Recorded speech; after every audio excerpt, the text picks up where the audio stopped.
I'm going to talk to you about some stuff that's in this book of mine that I hope will resonate with other things that you've already heard, and I'll try to make some connections myself in case you missed them. But I want to start with what I call the official dogma. The official dogma of what? The official dogma of all Western industrial societies. And the official dogma runs like this. If we are interested in maximizing the welfare of our citizens, the way to do that is to maximize individual freedom. The reason for this is both that freedom is in and of itself good, valuable, worthwhile, essential to being human, and because if people have freedom, then each of us can act on our own to do the things that will maximize our welfare, and no one has to decide on our behalf. The way to maximize freedom is to maximize choice. The more choice people have, the more freedom they have, and the more freedom they have, the more welfare they have. This, I think, is so deeply embedded in the water supply that it wouldn't occur to anyone to question it. And it's also deeply embedded in our lives. I'll give you some examples of what modern progress has made possible for us. This is my supermarket, not such a big one.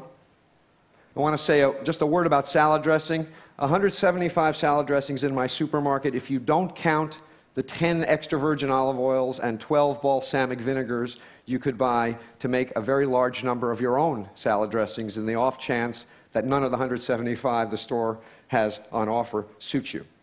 So this is what the supermarket is like. And then you go to the consumer electronics store to set up a stereo system, speakers, CD player, tape player, tuner, amplifier, and in this one single consumer electronics store, there are that many stereo systems. We can construct 6.5 million different stereo systems out of the components that are on offer in one store. You got to admit that's a lot of choice. In other domains, the world of communications, there was a time when I was a boy when you could get any kind of telephone service you wanted as long as it came from Ma Bell. You rented your phone, you didn't buy it. One consequence of that, by the way, is that the phone never broke. And those days are gone. We now have an almost unlimited variety of phones, especially in the world of cell phones. These are cell phones of the future. My favorite is the middle one, the MP3 player, nose hair trimmer, and creme brulee torch. And if by some chance you haven't seen that in your store yet, you can rest assured that one day soon you will. And what this does is it leads people to walk into their stores asking this question. And do you know what the answer to this question now is? The answer is no. It is not possible to buy a cell phone that doesn't do too much. So, in other aspects of life that are much more significant than buying things, the same explosion of choice is true. Healthcare. It is no longer the case in the United States that you go to the doctor and the doctor tells you what to do. Instead, you go to the doctor and the doctor tells you, well, we could do A or we could do B. A has these benefits and these risks. B has these benefits and these risks. What do you want to do? And you say, Doc, what should I do? And the doc says, A has these benefits and risks, and B has these benefits and risks. What do you want to do? And you say, if you were me, Doc, what would you do? And the doc says, but I'm not you. And the result is, we call it patient autonomy, which makes it sound like a good thing, but what it really is a shifting of the burden and the responsibility for decision-making from somebody who knows something, namely the doctor, to somebody who knows nothing and is almost certainly sick and thus not in the best shape to be making decisions, namely the patient. There's enormous marketing of prescription drugs to people like you and me, which if you think about it makes no sense at all since we can't buy them. Why do they market to us if we can't buy them? The answer is that they expect us to call our doctors the next morning and ask for our prescriptions to be changed. Something as dramatic as our identity is now become a matter of choice, as this slide is meant to indicate. We don't inherit an identity, we get to invent it, and we get to reinvent ourselves as often as we like. And that means that every day when you wake up in the morning, you have to decide what kind of person you want to be.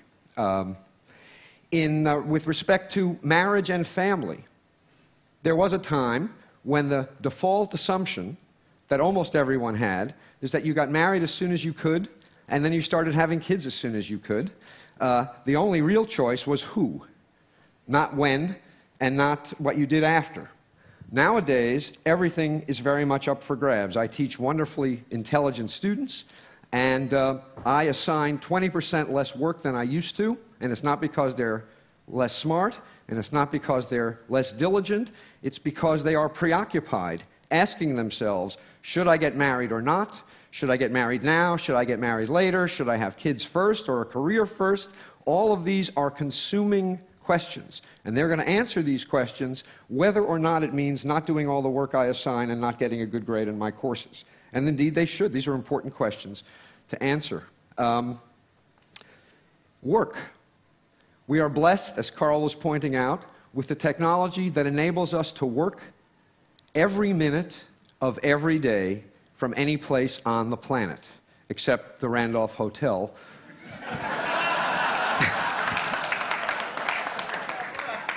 There is one corner, by the way, that I'm not going to tell anybody about where the Wi-Fi works. I'm not telling you about it because I want to use it.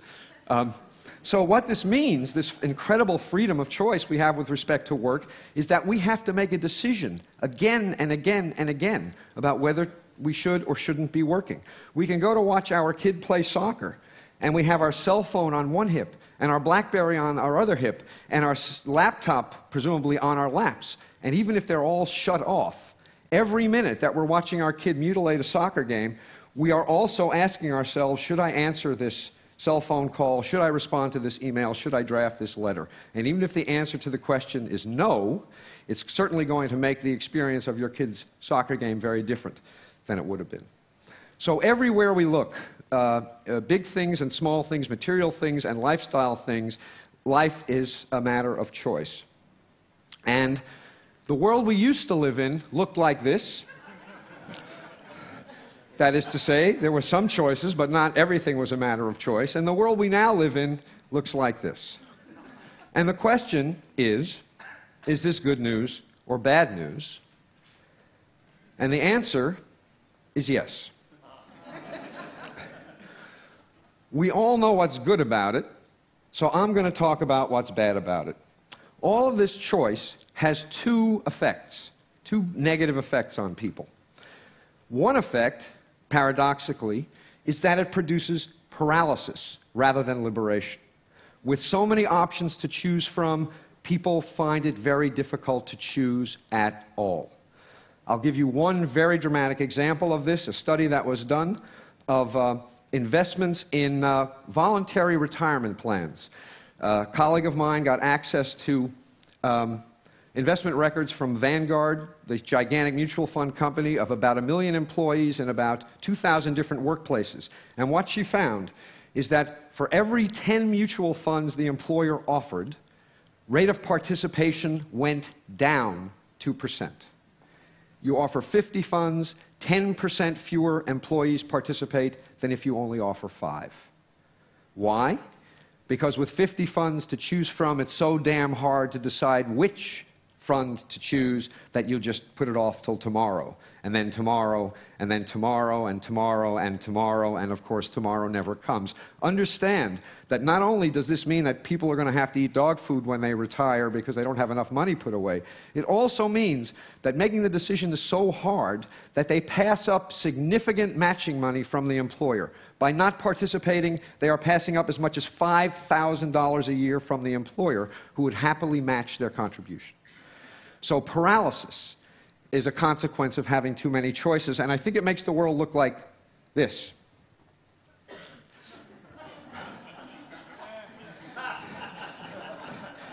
You really want to get the decision right if it's for all eternity, right? You don't want to pick the wrong mutual fund or even the wrong salad dressing. So that's one effect. The second effect is that even if we manage to overcome the paralysis and make a choice, we end up less satisfied with the result of the choice than we would be if we had fewer options to choose from. And there are several reasons for this. One of them is that with a lot of different salad dressings to choose from, if you buy one and it's not perfect, and you know what salad dressing is, it's easy to imagine that you could have made a different choice that would have been better. And what happens is this imagined alternative induces you to regret the decision you made, and this regret subtracts from the satisfaction you get out of the decision you made, even if it was a good decision. The more options there are, the easier it is to regret anything at all that is disappointing about the option that you chose. Second, what economists call opportunity costs. Dan Gilbert made a big point this morning of talking about how much the way in which we value things depends on what we compare them to. Well, when there are lots of alternatives to consider, it is easy to imagine the attractive features of alternatives that you reject that make you less satisfied with the alternative that you've chosen. Here's an example. For those of you who aren't New Yorkers, I apologize. But here's what you're supposed to be thinking. Here's this couple on the Hamptons. Very expensive real estate, gorgeous beach, beautiful day. They have it all to themselves. What could be better? Well, damn it, this guy is thinking, it's August. Everybody in my Manhattan neighborhood is away. I could be parking right in front of my building. And he spends 2 weeks nagged by the idea that he is missing the opportunity day after day to have a great parking space. Opportunity costs subtract from the satisfaction we get out of what we choose, even when what we choose is terrific. And the more options there are to consider, the more attractive features of these options are going to be reflected by us as opportunity costs. Here's another example. Now this cartoon makes a lot of points. It makes points about living in the moment as well, and probably about doing things slowly. But one point it makes is that whenever you're choosing one thing, you're choosing not to do other things, and those other things may have lots of attractive features, and it's going to make what you're doing less attractive. Third, escalation of expectations. This hit me when I went to replace my jeans. I wear jeans almost all the time.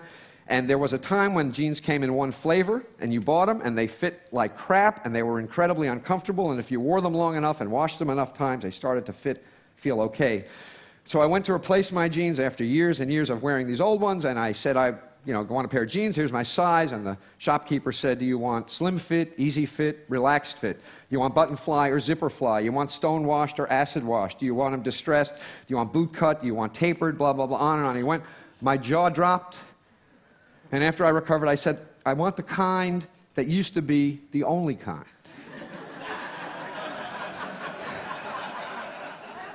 He had no idea what that was. So I spent an hour trying on all these damn jeans, and I walked out of the store, truth, with the best fitting jeans I had ever had. I did better. All this choice made it possible for me to do better. But I felt worse. Why? I wrote a whole book to try to explain this to myself. The reason is, the reason I felt worse is that with all of these options available, my expectations about how good a pair of jeans should be went up. I had I had no particular expectations when they only came in one flavor. When they came in 100 flavors, damn it, one of them should have been perfect. And what I got was good, but it wasn't perfect. And so I compared what I got to what I expected, and what I got was disappointing in comparison to what I expected. Adding options to people's lives can't help but increase the expectations people have about how good those options will be. And what that's going to produce is less satisfaction with results, even when they're good results. Nobody in the world of marketing knows this. Because if they did, you wouldn't all know what this was about. The truth is more like this. The reason that everything was better back when everything was worse is that when everything was worse, it was actually possible for people to have experiences that were a pleasant surprise.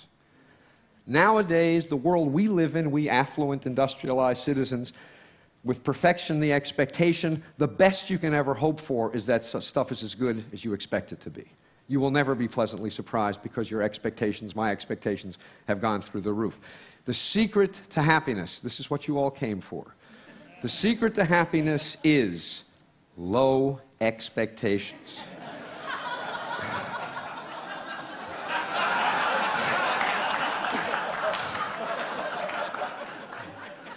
I want to say, just a little autobiographical moment, that I actually am married to a wife, and she's really quite wonderful. I couldn't have done better. I didn't settle. But settling isn't always such a bad thing.